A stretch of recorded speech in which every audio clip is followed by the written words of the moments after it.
여기는 서울 지하철 6호선 디지털미디어역입니다. 한 서양 남성이 지하철을 타려고 승강장에서 기다리고 있네요. 그런데 주변 한국 사람들이 수군대며 그를 유심히 쳐다보더니 급기야 흥분한 몇몇은 그에게 다가가기까지 합니다. 이 남자에게 무슨 일이 생긴 걸까요? 지금부터 알아보도록 하죠. 구독과 좋아요를 눌러주시면 영상 제작에 큰 도움이 됩니다. 안녕하세요. 저는 프랑스 파리에서 온 32살 직장인 아르망입니다.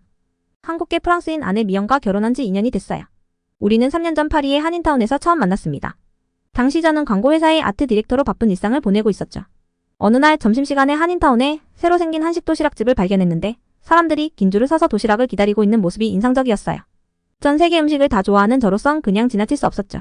줄이 생각보다 빨리 줄어들어 기뻐하며 가게에 들어갔는데 거기서 깜짝 놀랄 수밖에 없었습니다. 밝게 웃으며 음식을 만들던 예쁜 여인 미영과 눈이 마주친 순간이었죠. 순간 정신이 아득해지면서 저는 그 자리에 굳어버렸습니다.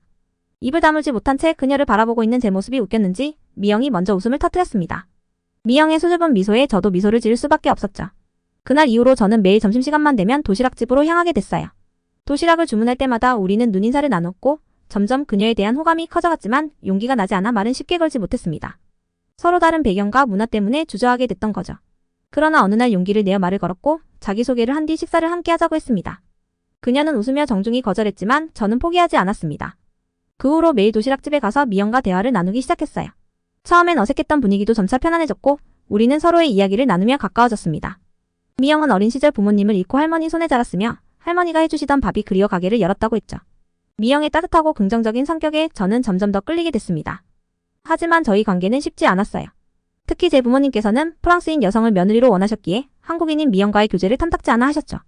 미영을 만나지 말라는 부모님의 반대에도 불구하고 저는 결코 물러서지 않았습니다. 1년 동안 끊임없이 미영의 훌륭한 면모를 설명하며 부모님을 설득했고 결국 부모님은 마음을 열기 시작하셨습니다. 결국 우리는 연인이 되었고 2년 동안 서로 아끼며 잘 지냈어요. 그리고 파리의 한 교회에서 결혼식을 올렸습니다.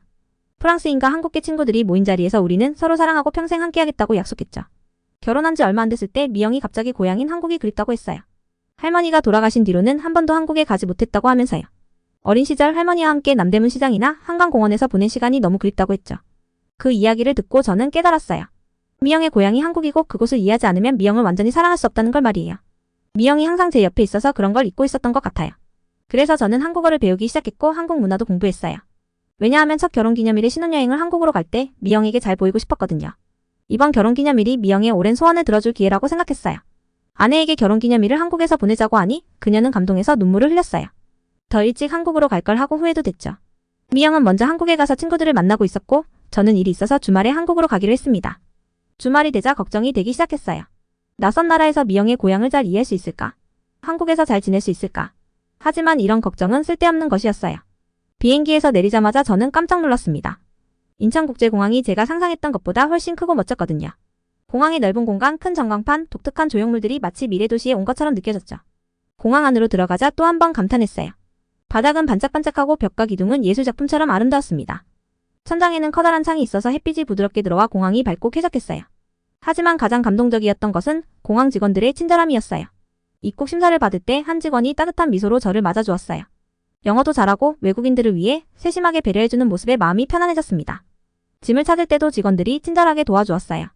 짐 찾는 법이나 교통편 이용 방법을 자세히 알려주었는데 마치 가족처럼 따뜻하게 대해주는 모습에 저도 모르게 감사 인사를 했답니다. 수속을 마치고 밖으로 나오자 아내가 환한 미소로 저를 맞이했어요. 공항에서 느꼈던 감동은 잠시 잊혀지고 아내의 행복한 얼굴을 보는 것만으로 마음이 따뜻해지고 설렜어요.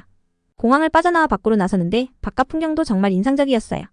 공항 건물은 주변 경치와 자연과 조화를 이루며 편안하면서도 세련된 느낌을 주고 있었죠. 마치 사람과 자연, 전통과 현대가 함께 어우러진 것 같았어요. 아내가 말해주기를 인천공항은 여행객들이 잠시라도 쉴 수 있도록 녹지 공간을 많이 만들어 놓았다고 하더군요. 공항 주변을 걸어다니면서 본 꽃밭과 나무들은 정말 아름답고 조경이 훌륭했어요. 공항을 천천히 둘러보며 걸음을 옮기던 중 저는 한 가지 중요한 생각이 들었어요. 공항은 단순히 여행객들이 오가는 통로가 아니라 그 나라의 첫인상을 결정짓는 중요한 장소라는 거였죠. 전 세계에서 한국을 찾는 사람들이 처음 마주하는 인천공항은 그저 크고 화려한 건물이 아닌 한국의 따뜻한 환영을 전해주는 곳이었어요. 이제 공항에서 목적지까지 가야 했는데 아내의 제안으로 지하철을 타기로 했어요. 사실 낯선 도시에서 대중교통을 이용하는 게 좀 불안했어요. 파리에서는 소매치기 사건이 많이 발생한다는 걸 알고 있었기 때문에 한국에서도 비슷한 일이 일어나지 않을까 걱정이 됐던 것 같아요. 제가 아내에게 택시를 타고 가자고 제안했어요. 그런데 아내는 더 밝은 표정으로 여보 그럴 필요 없어요. 한국은 대중교통이 아주 편리하고 깨끗한 나라예요. 파리에서 겪었던 불편함은 전혀 없을 거예요. 이번 기회에 꼭 지하철을 타봐야 해요. 라고 말하는 거예요.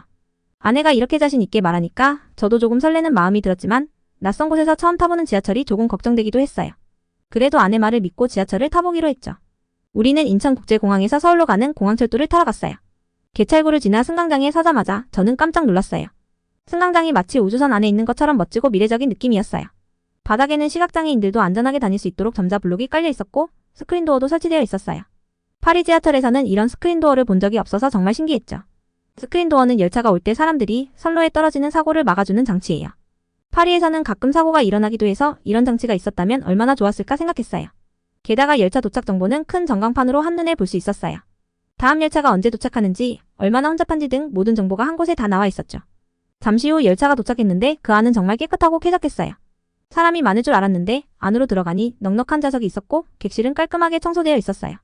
신선한 공기도 들어와서 답답하지 않았어요. 파리 지하철에서는 상상도 못할 정도로 편안했어요. 그때 프랑스와 한국의 대중교통 차이를 정말 실감했어요.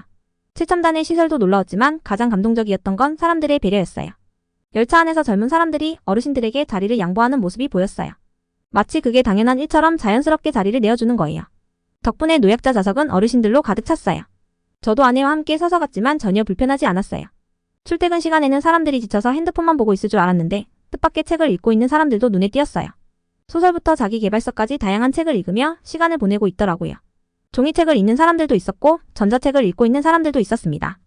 그 모습을 보니 평소에 책을 멀리하고 있던 저도 각성이 되었어요. 한국 지하철의 매력은 여기서 끝나지 않았어요. 지하철역 내부를 둘러보니 작은 미술관처럼 꾸며진 전시 공간, 피아노가 놓인 무대, 북카페 같은 도서 공간 등이 있었어요. 이동 시간조차 재미있고 유익하게 보낼 수 있도록 배려된 흔적들이 느껴졌어요. 아내와 눈이 마주쳤고 우리는 서로를 보며 미소 지었어요. 한국 지하철이 주는 감동이었어요. 승객을 배려하는 마음이 곳곳에서 느껴졌죠. 파리에서는 상상도 못했던 것들에 놀라면서 지하철 여행을 즐기고 있었는데 아내가 갑자기 생각났다는 듯이 말했어요. 여보, 지하철을 타는 김에 특별한 곳에 가보는 게 어때요?